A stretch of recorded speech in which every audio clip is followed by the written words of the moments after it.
You're listening to the Mind Over Murder podcast. My name is Bill Thomas. I'm a writer, consulting producer, and now podcaster. I am now trying to use my experience as the brother of a murder victim to help other victims of violent crime. I'm working on a book on the unsolved Colonial Parkway murders, and I'm the co-administrator of the Colonial Parkway Murders Facebook group, together with Kristen Dilley. My name is Kristen Dilley. I'm a writer, a researcher, a teacher, and a victims advocate, as well as the social media manager and co-administrator for the Colonial Parkway Murders Facebook page with my partner in crime, Bill Thomas.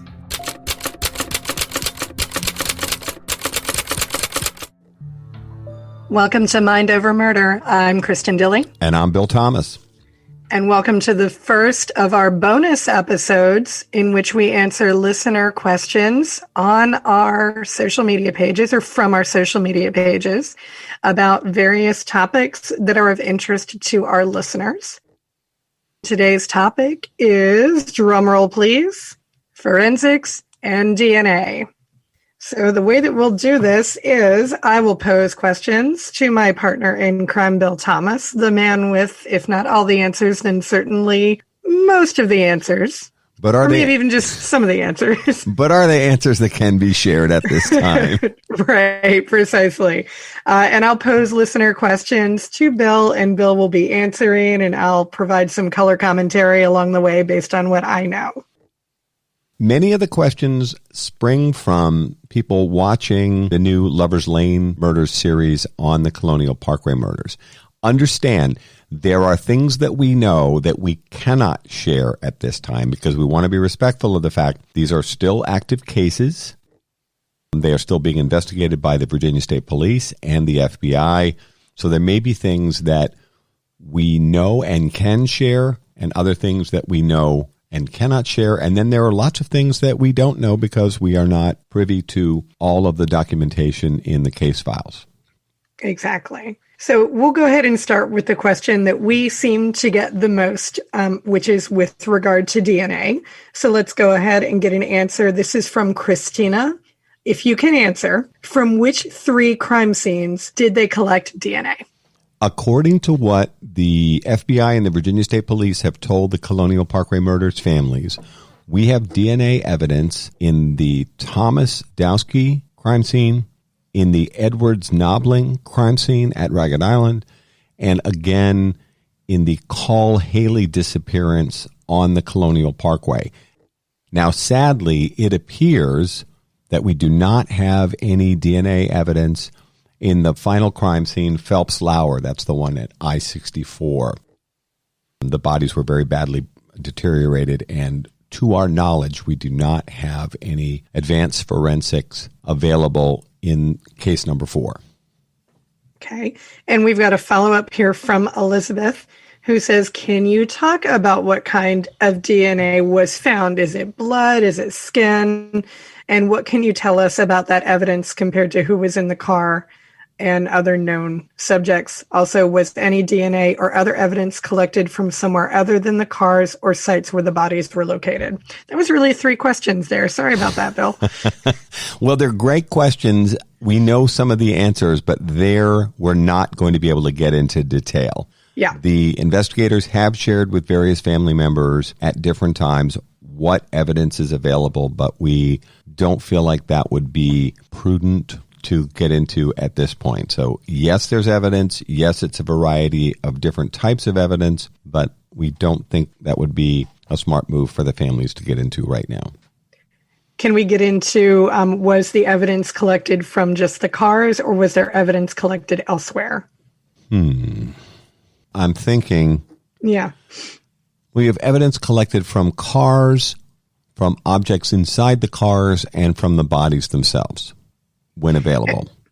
And we think it might be a good time to mention, too, that, in several of these cases, the car was not the primary crime scene. For the Thomas Dowski case, for example, we know they were not killed in the car. There was not enough blood evidence to support them being killed in the car. So for some instances, we do not have a primary crime scene. We only have the car, which in that case was considered a dump site. So just a bit of clarification for our listeners. there are primary crime scenes out there, or there were 34 years ago, but they have not been located. Let's see. All right, here's another one. This is from Colleen with regard to fingerprints. It was said that fingerprints were found, but no matches have been. Were fingerprints found at multiple crime scenes? And if so, were they the same fingerprints? Fingerprints have been found at various crime scenes. Individuals have been identified through the use of fingerprints, but so far they all appear to be people whose fingerprints belong at the crime scene, like the victims, their family members, some first responders. All of those people belong at the crime scene. There have been a number of fingerprints collected that have not been identified individually. So open, question mark, that sort of thing. While we're on this subject, we have asked repeatedly, and I've asked this question within the last few months, is there anything in the forensics that links the 4 crime scenes in the Colonial Parkway murders? The answer, according to the FBI at this point, and all I can tell you is what they're telling me, is no. That nothing in the forensics links the 4 double homicides in the Colonial Parkway murders. There are significant circumstantial pieces of evidence, how these people were killed, where they were killed, and so on, that are substantially similar. But according to law enforcement, nothing in the forensics links the 4 double homicides. All right, we have some specific questions with regards to pieces of evidence found at the scene. So let me just kind of go through those. In case number 2, where a firearm was used, have they meaning the investigators, have they been able to trace the bullets back to a registered owner? To our knowledge, no. Okay. And that was from Jessica, by the way. Thank you, Jessica.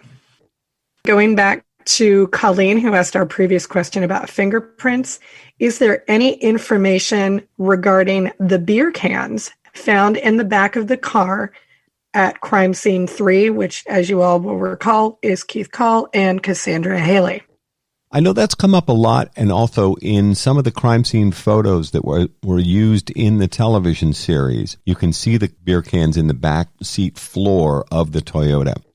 I think there's actually several beer cans from having looked at those photographs before.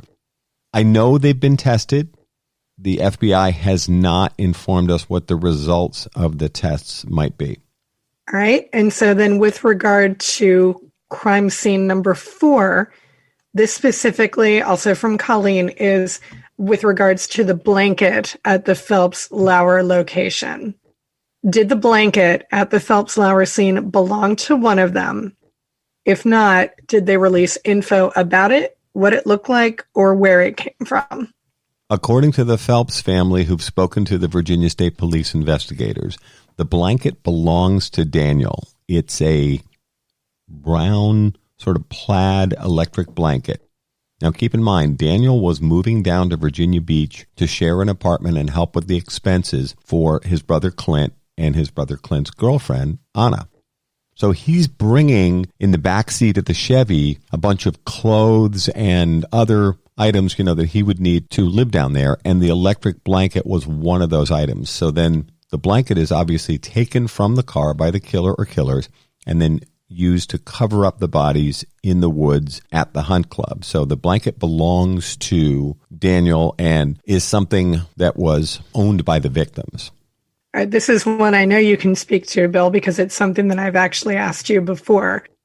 What actually happened to the vehicles involved in most of these crimes? So where is Kathy's car, for example?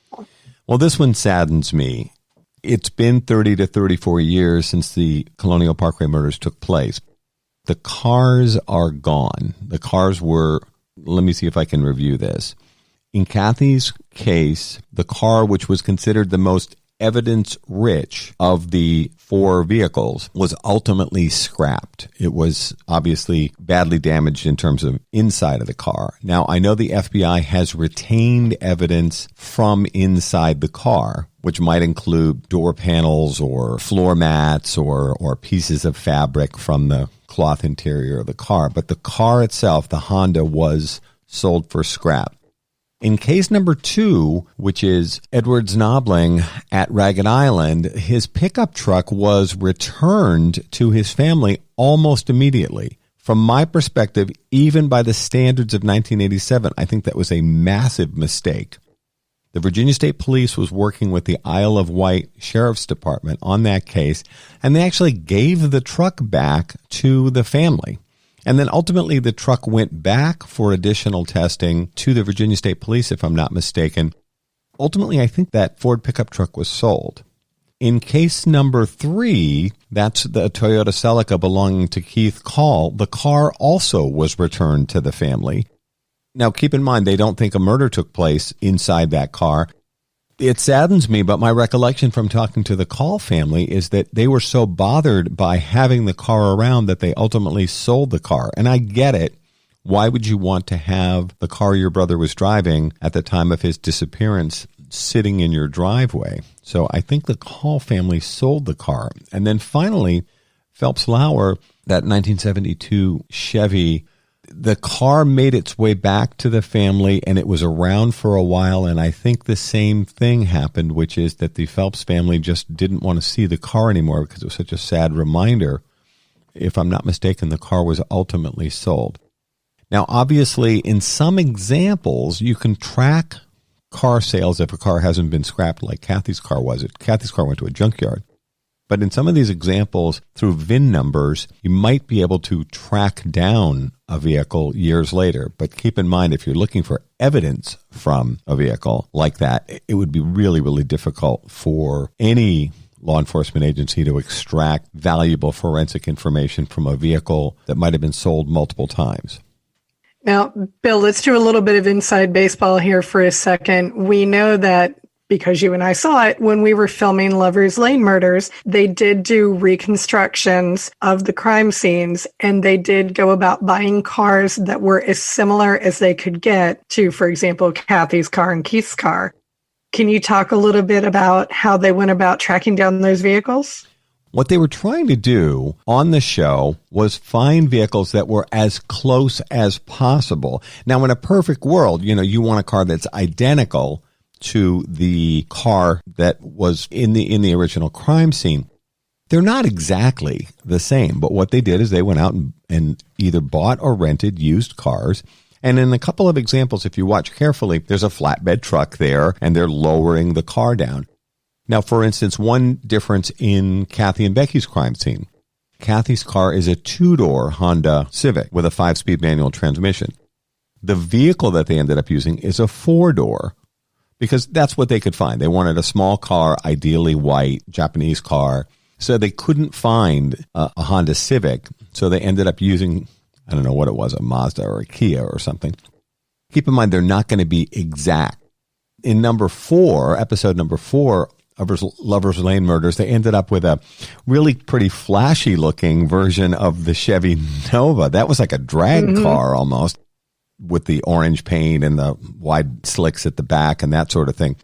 That car, by the way, I think went back to its owner and is probably going to be running on a drag strip in Virginia somewhere this spring.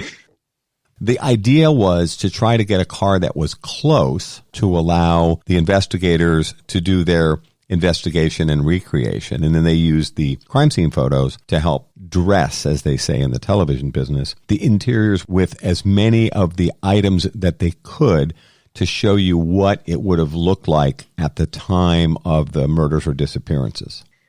We do have a question here with regards to a case that we do not know is connected to the Colonial Parkway murders, but many people have posited over the years that it might be, and that is the murder of Julie Williams and Lolly Winans in 1996 at the Shenandoah National Park.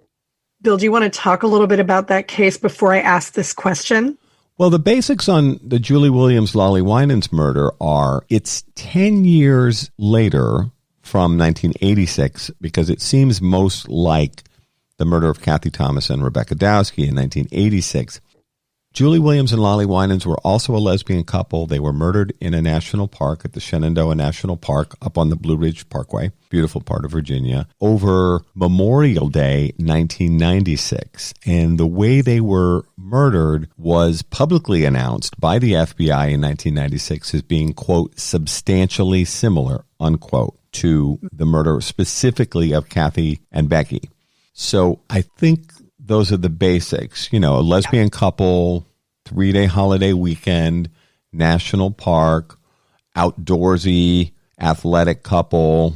So there are some substantial similarities. And then without getting too graphic, they were also attacked with a knife and they were also bound. So there are, I would agree, substantial similarities between the murder of Kathy Thomas, Rebecca Dowski, Julie Williams, and Lolly Winans.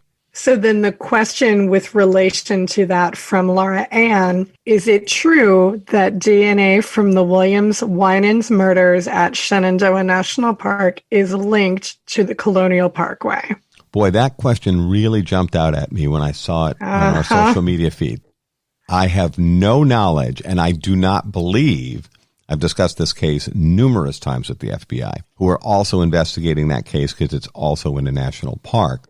I do not believe there is any linkage ever stated by the FBI between the murder of Kathy Thomas, Rebecca Dowski, Julie Williams, and Lolly Winans. I do not believe that's correct. And we've got something pretty similar here. And this is from, it looks like J. Marie. It's J apostrophe Marie. And she does ask, are there other couples killings similar to these around the timelines specified? So from 86 to 89, were there other killings of a similar nature in this area? Well, the FBI's got a lot of strengths, and this, I think, is one of them. I know for a fact, and we've talked about it numerous times, the FBI did look throughout the entire country for other Lover's Lane type homicides, obviously homicides of lesbians, and couples homicides. And as they've said to me, couples homicides are rare, Lover's Lane homicides are rare. And the investigators on the Lover's Lane Murders television show commented to this effect. They did look, I remember them talking about a 1990 double homicide in Houston, which is sometimes called the Lover's Lane murder. They did not find any kind of pattern. I saw a lot of comments on our social media feed again about, they should be looking for this sort of thing. The one thing I would say is they did look hard and continue to look hard for patterns like this, and nothing that I'm aware of has jumped out. Excellent. So this next question is from Mary Ellen, and she asks, does the military have its own DNA database, and is it searched in conjunction with CODIS? Boy, I love this question. Yeah, me too. I've asked this question myself, and I've still never gotten a straight answer. Dealing with the FBI can be very frustrating for families. Getting a straight answer to certain questions, like the question that our listener just asked, I've asked the exact same question, and I still don't have a straight answer. Now, I do know, because I come from a military family, that all military personnel give their DNA now routinely and have for a number of years in case, heaven forbid, something happens and people are killed during their time in service. And sometimes awful things happen and they have a limited amount of information in terms of a body or that sort of thing, but they do want to identify and notify families. And so as a result, everyone who's in the service is in a DNA database. To my knowledge, I don't believe there's any overlap between the service personnel DNA database and CODIS. Now, would I like there to be a search? You bet. But I don't know for sure that the FBI has access to service personnel records at that level. This is from Scott. What are some of the major breakthroughs in crime scene processing, management, and collection since the start of the Colonial Parkway murders? Well, that one's a handful. I'm not an expert on all things forensics. All I can do is let you know what I've learned from the FBI, all of the forensics experts, many of whom you and I have met, Kristen. I can give you some basics.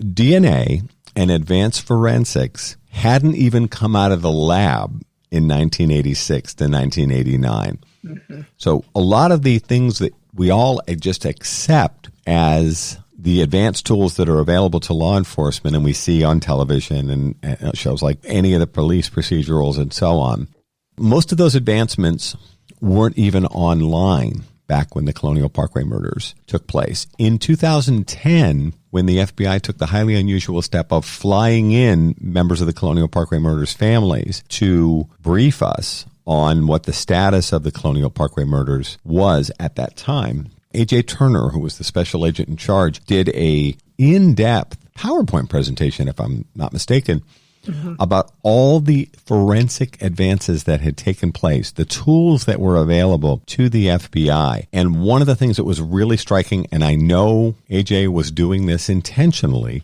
was every single one of these advancements had come online after the Colonial Parkway murders. I think he just wanted us to understand that things like the fingerprint database or the CODIS DNA database and so on, there's so many of them. Every single one of them had been developed after the Colonial Parkway murders. Not saying because of the Colonial Parkway murders, but my point is the state of forensic testing from 1986 to 1989 was way less advanced than it is now. And even the way crime scenes are handled is radically different in 2021 than it would have been in 86 to 89. Back in 86, I've talked to first responders that were there at Kathy and Becky's car when they hauled it back up from the edge of the York River. They climbed into the car to confirm that Kathy and Becky were actually dead. They didn't know. It appeared that they were dead. They climbed into the car. One guy told me in great detail what went on. You would never do that in 2021. You would secure a crime scene and prevent cross-contamination. You're listening to Mind Over Murder. We'll be right back after these messages.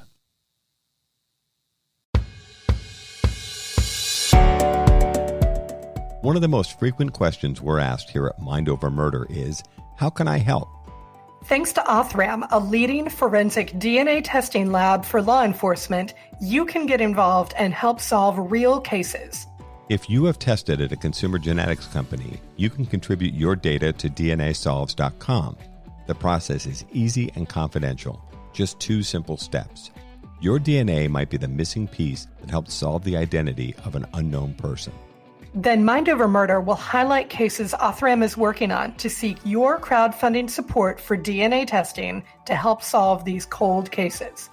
Upload your DNA profile to DNAsolves.com. It's easy, free, and confidential. Then join Mind Over Murder as we help families find answers with Othram and DNAsolves.com. Do you like our show, Mind Over Murder, and want to create your own podcast? Well then, let us tell you about Anchor. First of all, it's free. And who doesn't love free, right? I like free. There's creation tools that allow you to record and edit your podcast right from your phone or computer. You can even add any song from Spotify directly to your episodes. The possibilities are endless for what you can create, whether it's music analysis, your own radio show, or something the world's never heard before. Anchor will then distribute your podcast for you so it can be heard on Spotify, Apple Podcast, and many more platforms. And you can even make money from your podcast with no minimum listenership. I like the sound of that. It's everything you need to make a podcast all in one place. Right here, Anchor. Download the free Anchor app or go to anchor.fm to get started on your own podcast. You can tell them Kristen and Bill from Mind Over Murder sent you. Welcome back to Mind Over Murder. Now, crime scenes are treated with a great deal of sort of distance and respect. And I don't mean that they were treated disrespectfully before, but DNA wasn't a thing back in 86 to 89. It was just barely making its way out of the lab. It's not even used commonly in law enforcement applications until the 90s. Yep. So things that were done back then would never be done now. Just to continue, the advancements now in the last 5 or 10 years in terms of DNA testing testing of hair and fiber and touch DNA and so on. They're so much more advanced now, and even in the last 5 or 10 years have gotten much more refined and require much smaller amounts of evidence. Testing has been done over the years on the Colonial Parkway murders evidence, but some of those early tests actually consumed the evidence. So at the end of the process, you might have a DNA profile, but you also might not have much evidence left. Now, for instance, our sponsor here at Mind Over Murder, Othram, they do full genome sequencing testing that requires much smaller amounts of evidence. And instead of doing a SNP array where you're testing a certain number of markers from a DNA profile, they're now doing full genome sequencing where they're looking at hundreds of thousands of markers. So it has a great deal of precision in terms of identifying people or sources of DNA, as well as using much less of the available forensic evidence than was ever available before. These advances, some of them are just in the last couple of years. So we have much more of an opportunity now than we ever had before. Our challenge in the Colonial Parkway murders is our evidence is, 30 to 34 years old. Mm-hmm. And might not have been handled particularly well, although you have to keep in mind, for the time it was well handled.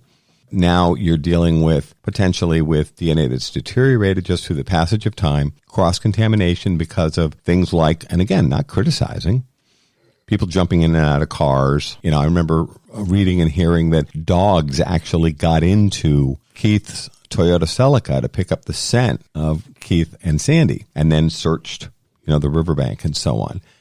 You'd never let a dog get in a car in 2021, but in 1988, that's what you did. The advances are there, but we have our challenges as well.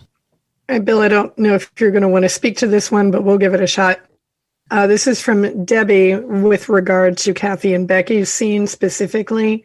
Was the hair found between Kathy's fingers tested for DNA? And if not, why not? The FBI has done testing of the hair in Kathy's hand. I don't know what the results are. I am aware of the fact that testing has been done of the hair in Kathy's hand. We do get a lot of outrage with response to that from people. That's not fair. They should tell you. Again, keep in mind, everybody, this is still an active and ongoing investigation, and the FBI will not share that information until they are ready to maintain the integrity of the case. We wish that they would say it. We would very much like to know what the results of those tests are, but that is just not something that they're going to share. And we do appreciate everyone's righteous indignation on that front, but that's nothing they're going to share until they're darn well ready to do so. This is from Kurt. Can you talk about the suspect list and some of the theories and direction the investigation might be going in? Well, Kurt, this is one of those questions where we're really not going to get into this. I can answer the question from a general perspective. There are at least 150 persons of interest in the Colonial Parkway murders, according to what investigators have told us. Now, what the FBI has said to me personally over the years is you've got 150, probably 150 plus different persons of interest. Obviously, 150 different people were not involved in the 4 double homicides in the Colonial Parkway murders. I would say that no more than a handful, and that's assuming they're separate events, could possibly be involved in these 4 double homicides. I'm far from convinced that the 4 double homicides in the Colonial Parkway murders are all related. And as I've said before, I think there are relationships between the 4 double homicides, but I don't necessarily think it's a linear 1, 2, 3, 4 kind of case where all 8 of these murders are necessarily related. While we're at it, I should probably add that Kristen and I both feel it's quite possible that other unsolved homicides from that time, including the murder of Brian Pettinger and Lori Ann Powell, both of whom worked at Liberty Security, could be related to the Colonial Parkway murders. Now back to the 150 persons of interest. As the investigators have explained to me, you've got 150 people on a list. From that list, you've probably got a much shorter list, which, let's say, has 10 or 15 names on it. They would be the likely list. And then what the investigators have explained is then there are people that are on the less likely list. So the big list and then the small list. You're mostly focusing your attention as an investigator on the 10 or 15 names, let's say, who are on the likely list. One thing I'd like to add to that is no one is ever cleared in a homicide, according to the experts I've met with and talked with.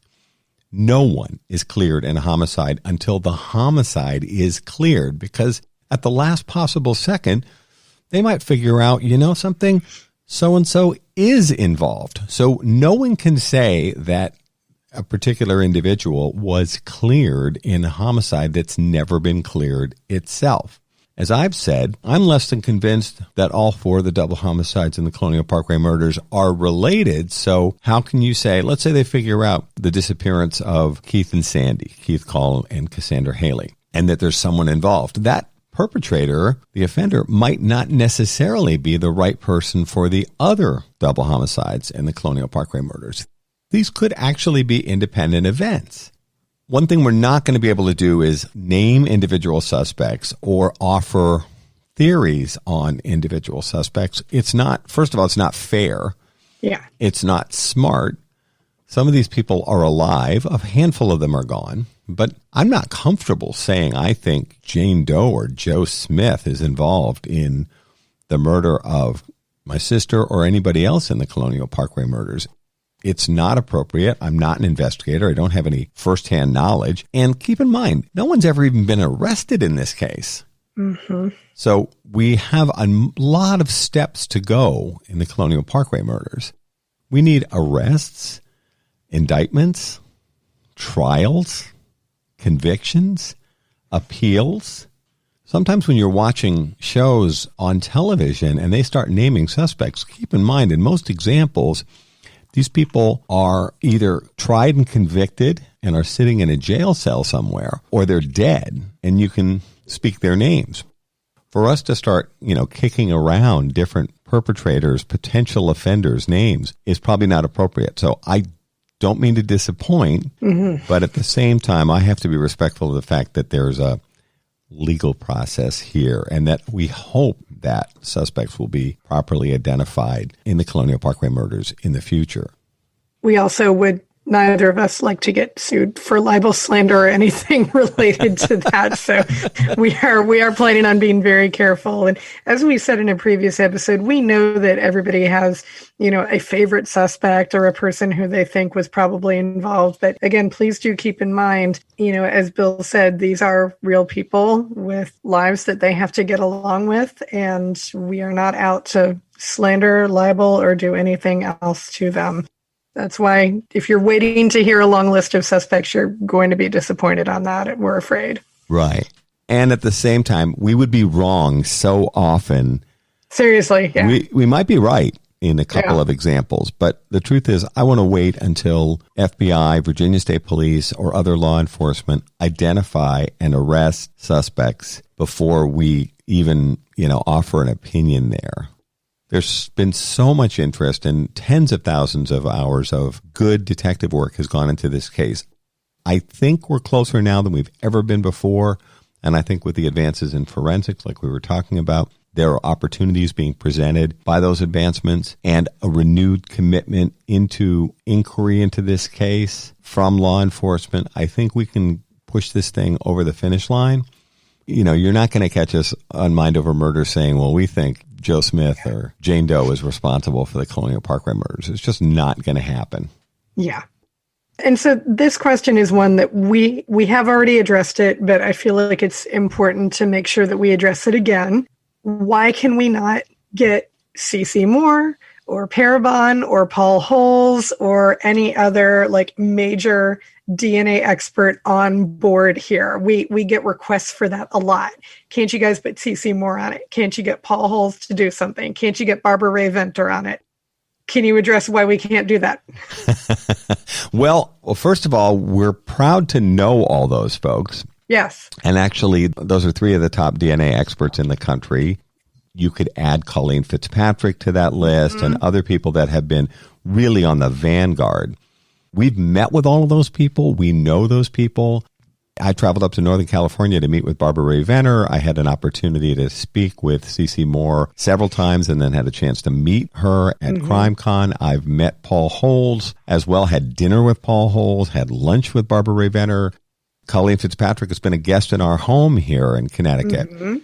These are all amazing people. They are all completely committed to helping us. Here's the rub.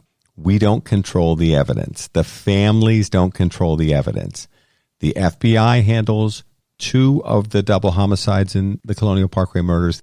The FBI handles Thomas Dowski, case number 1, and the disappearance of Keith Call and Cassandra Haley, case number 3. The other 2 double homicides in the Colonial Parkway murders, that of Robin Edwards and David Knobling, and the murder of Anna Maria Phelps and Daniel Lauer, are handled by the Virginia State Police. And to make things a little more complicated, number 2 and number 4 are handled by separate Virginia State Police offices. They control the evidence. We can ask as family members for advanced forensic testing, additional resources, and so on. And we have, and we will. But we don't control the evidence. So I can ask, would you be willing to conduct advanced forensic testing or forensic genealogy, which some of the experts we just talked about are some of the leading people in the use of forensic genealogy. But we can't take the evidence away and hand it over to these experts and their teams at Parabon or wherever.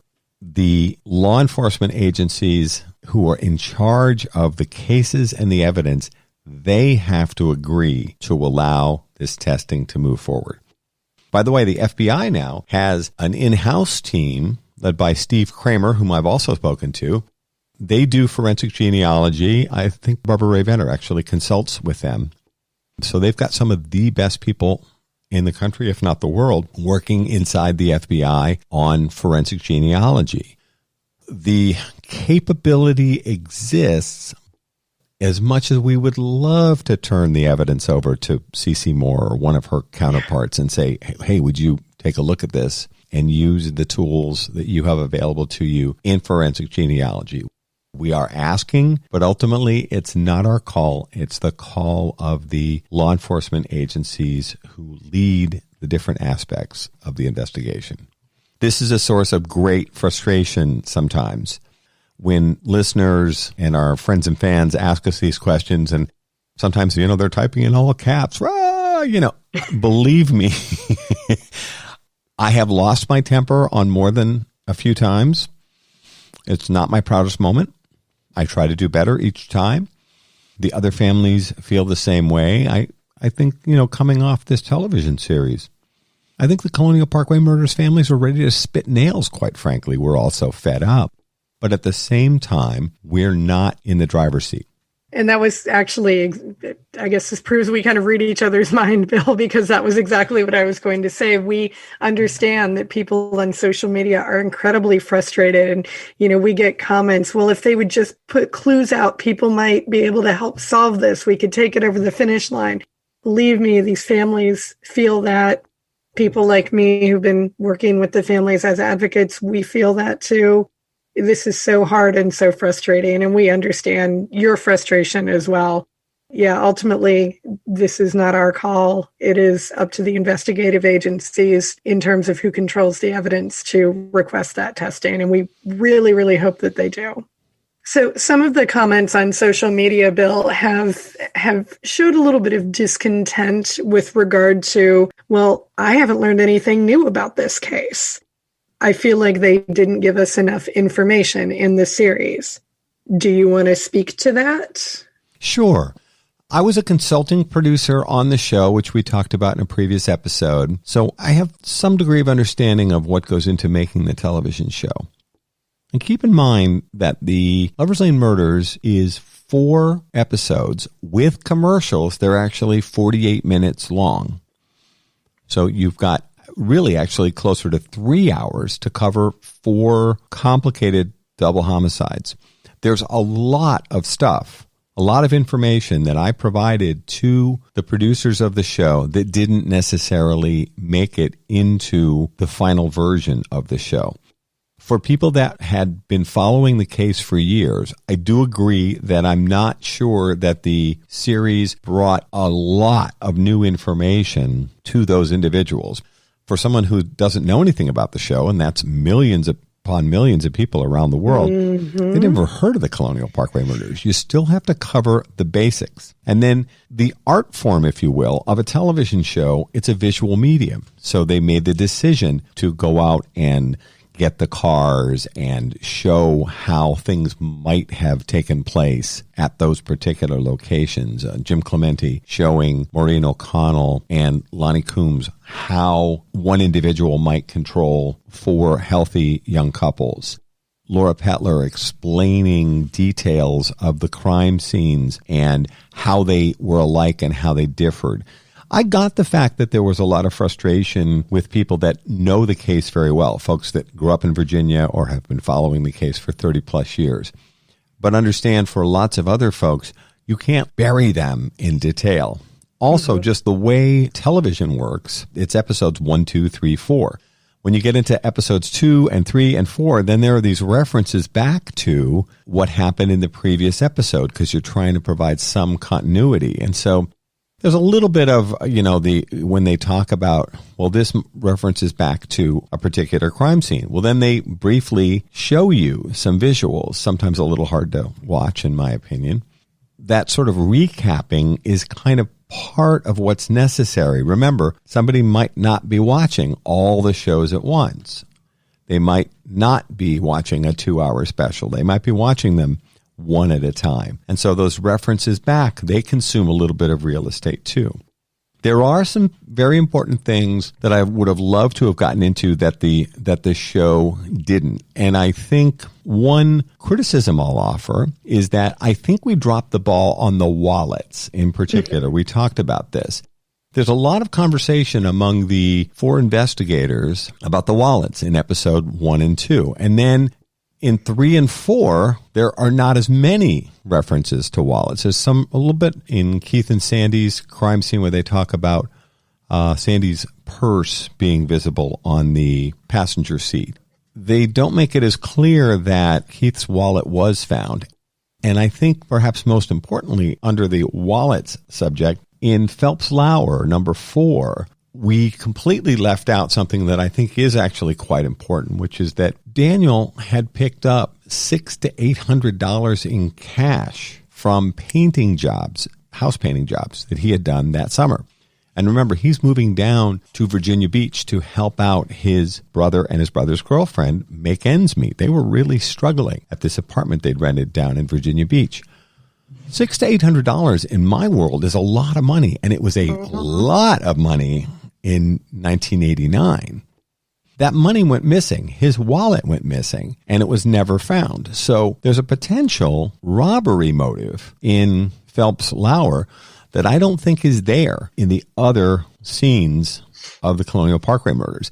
And that's one of those things where that should have been in the show, and then somehow in the editing process, some conversations with the investigators about the wallet, that ended up getting cut, not intentionally, not with an intent to deceive or anything like that, but it's just, that's a through line, a thread that was there in the first couple of episodes. It was there in 1 and 2. It was there a bit in number 3, and then somehow we dropped the thread in the final episode, and I think that was a mistake. There are things about the show that I would change. If I could heap in more detail of that type into the series, I personally would. I'm probably not the best judge of that sort of thing because, as you and I have talked about many times, man, we've gone down the rabbit hole on all sorts of different details in the Colonial Parkway murders. So I'm sort of steeped in the details now at this point. But I'm the brother of a murder victim. I'm not really typical of the audience. For a lot of people that had never heard of our case before, this is their introduction to kind of the basics about the Colonial Parkway murders. So some people said they thought it was heavy on drama and they would have liked more detail. And I think that's a valid criticism. but it's a criticism, I think, of television overall, which is kind of heavy on atmospherics and sometimes light on detail. Fortunately for all of our listeners, you can expect a lot of detail from us where it's possible for us to give it, of course. We are looking forward to deep diving the case, both amongst ourselves and with experts that we are going to bring in to break down the case for you. One other thing, too, we've just added our new websites, colonialparkwaymurders.com and mindovermurderpodcast.com. On those websites, particularly on colonialparkwaymurders.com, we are adding a ton of articles and links to other coverage of the case to help give you that kind of level of additional detail, because we recognize that a series like Lover's Lane Murders can't cover it all.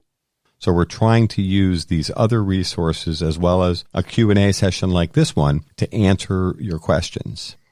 We hope you enjoyed our first bonus episode of Mind Over Murder. We are looking forward to doing more of them. So if you do have questions, please make sure that you put them up on our social media pages, and we will definitely get to them.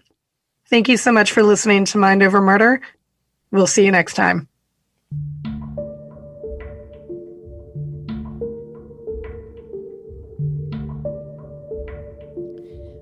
Mind Over Murder is a production of Absolute Zero and Another Dog Productions. Our executive producers are Bill Thomas and Kristen Dilley. Our logo art is by Pamela Arnois. Our theme music is by Kevin MacLeod. Mind Over Murder is distributed in partnership with Crawlspace Media. You can follow us on Facebook, Twitter, or Instagram. You can also follow our page on the Colonial Parkway Murders on Facebook.